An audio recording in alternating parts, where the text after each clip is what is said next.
Hey guys, I hope you're doing well. It has been a long time, hasn't it? It's been a while since we've been able um, to be together and open up our Bibles and spend time together studying God's Word like we had been for every Sunday for several months. And so I know for me personally, I miss that greatly.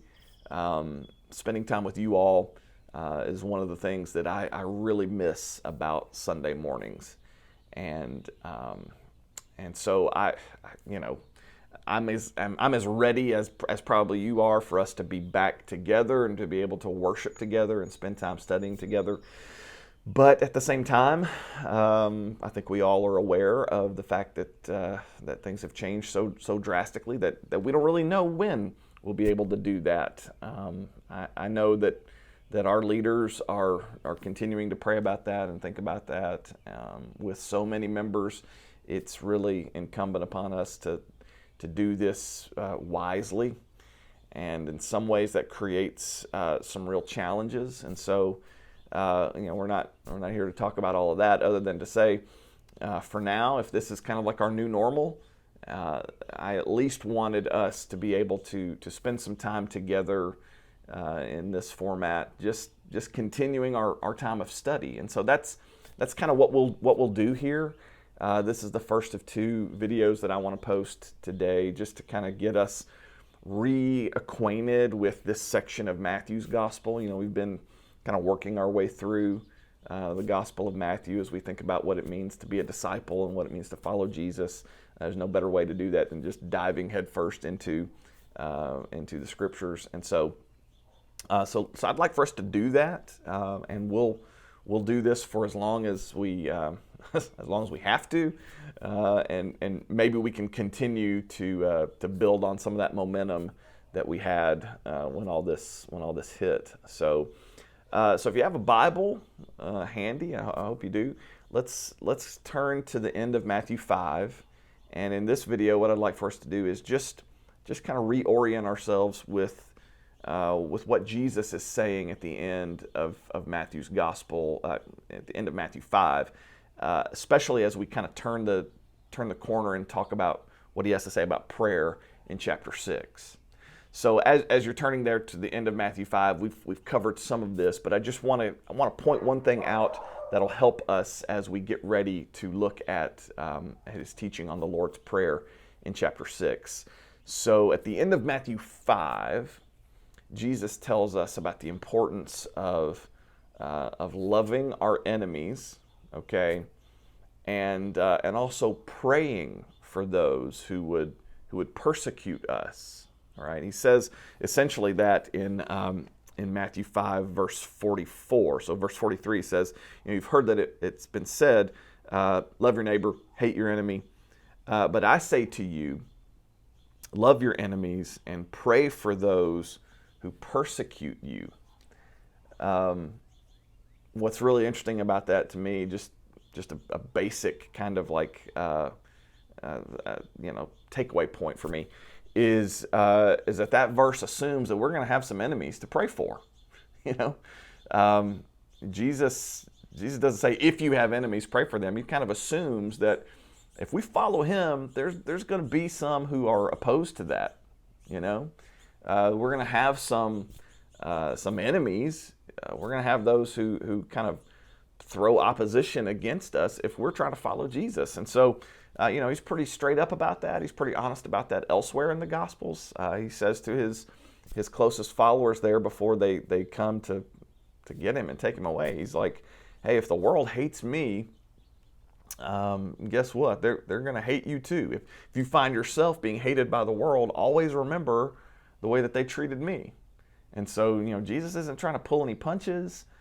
He wants us to know that there is a cost involved, that discipleship is always costly. From a certain point of view, it's going to cost us some things. It's going to cost us popularity. It might cost us some status. It might cost us, some standing in the eyes of the world. It might cost us some relationships. It might cost us from having the larger portfolio, the bottom line financially that we might want. There's a lot of things that's going to cost us if we follow Jesus. But I think about a line from one author that I love, Dietrich Bonhoeffer. He says, yeah, discipleship is costly, okay? But the one thing that costs even more than discipleship is non-discipleship. You may think, well, what does he mean by that? The cost of following Jesus is high. The cost of not following Jesus is even higher because of what we miss out on, because of the abundant life that Jesus came to bring and does bring through the gifting of the Spirit and through the blessing of being a part of the church and on and on. So Jesus is a straight shooter, right? And he tells the truth because he is the truth. And so he says here, love your enemies and pray for them. That assumes you're going to have some enemies to love and some enemies to pray for. So love and prayer are kind of two twin themes that run through the rest of this teaching, okay? And in this section of the Sermon on the Mount, Jesus is contrasting, and he'll use those to kind of contrast what we've been talking about for a while, and that's the true spirituality or the true righteousness that Jesus is holding up in the Sermon on the Mount versus that hypocritical way of being, the hypocrisy of the Pharisees and the supposed righteousness that they're upholding and they're teaching, okay? And so that contrast thing is what he does in the next section of verses I'd like for us to look at. Matthew 5:46 through 48, okay? Here's what he says there. He says, "For if you love those who love you, what reward do you have? Do not even the tax collectors do the same? And if you greet only your brothers, what more are you doing than others? Do not even the Gentiles do the same? You therefore must be perfect as your heavenly Father is perfect." So again, the contrast there is the contrast between, true love, like really loving somebody, versus kind of the lesser love as it is practiced by the Gentiles and by others. So his point there is really simple, I think. Okay, and his point is this: it's really easy to love those who love you. I mean, that's just that's really, really simple. He says it's easy to love those who love you.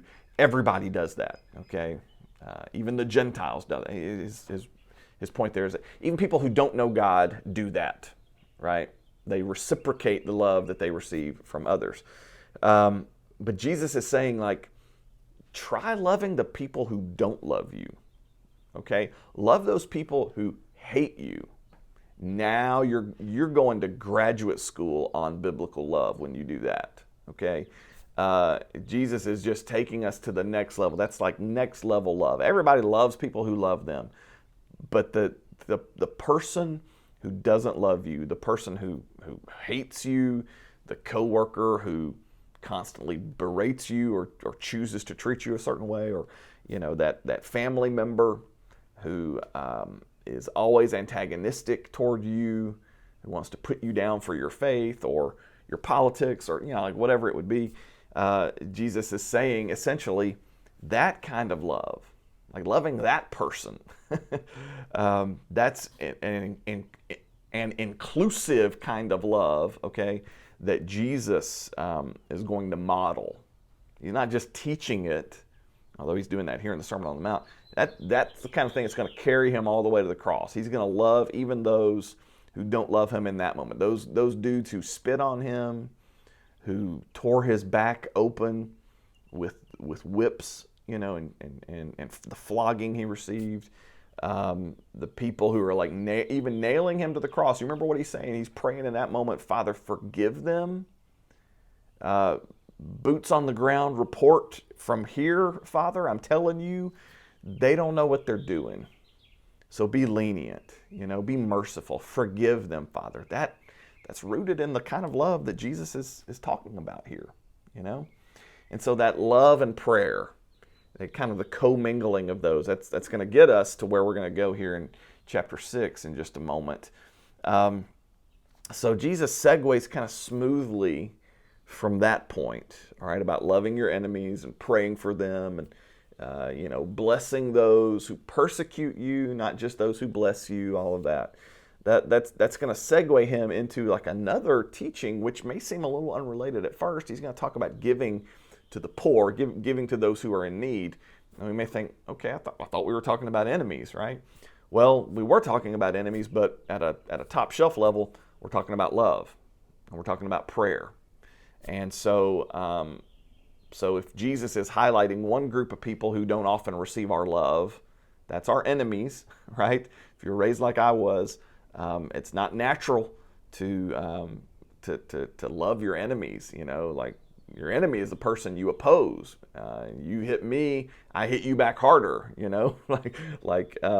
That's just kind of the way we're raised, and that's sort of natural. So what Jesus is saying is sort of goes against the grain, but he's highlighting that group and saying, don't forget to love your enemies. That's where real love is shown. And then he gets into this teaching about showing love to those who are in need as well. So look at Matthew 6, starting in verse 1, and we'll see how this is all connected. Verses 1 through 4. Beware of practicing your righteousness before other people in order to be seen by them. Okay, it's going to come into play in the prayer teaching in a minute. For then you will have no reward from your Father who is in heaven. Thus, when you give to the needy, not if you give, but when you give. So again, Jesus is sort of assuming that if we follow him, we're going to help people. We're going to find ways to help those people who are in need. He says, when you do this, sound no trumpet before you, as the hypocrites do in the synagogues and in the streets, that they may be praised by others. He's saying when you give to those in need, you don't need a camera crew following you around when you do it, okay? Truly I say to you, they have received their reward. But when you give to the needy, do not let your left hand know what your right hand is doing, so that your giving may be in secret, and your Father who sees in secret will reward you. Okay, so again, this teaching assumes that we will be helping others, that to follow Jesus is to find a way to help those who are in need, okay? One of the things Mark says in his gospel, just a simple little line, says that Jesus went around doing good. It's one of the simplest ways of describing the ministry of Jesus. And so if we're following Jesus, we'll go around doing good too, okay? So we'll find ways to help those who are in need.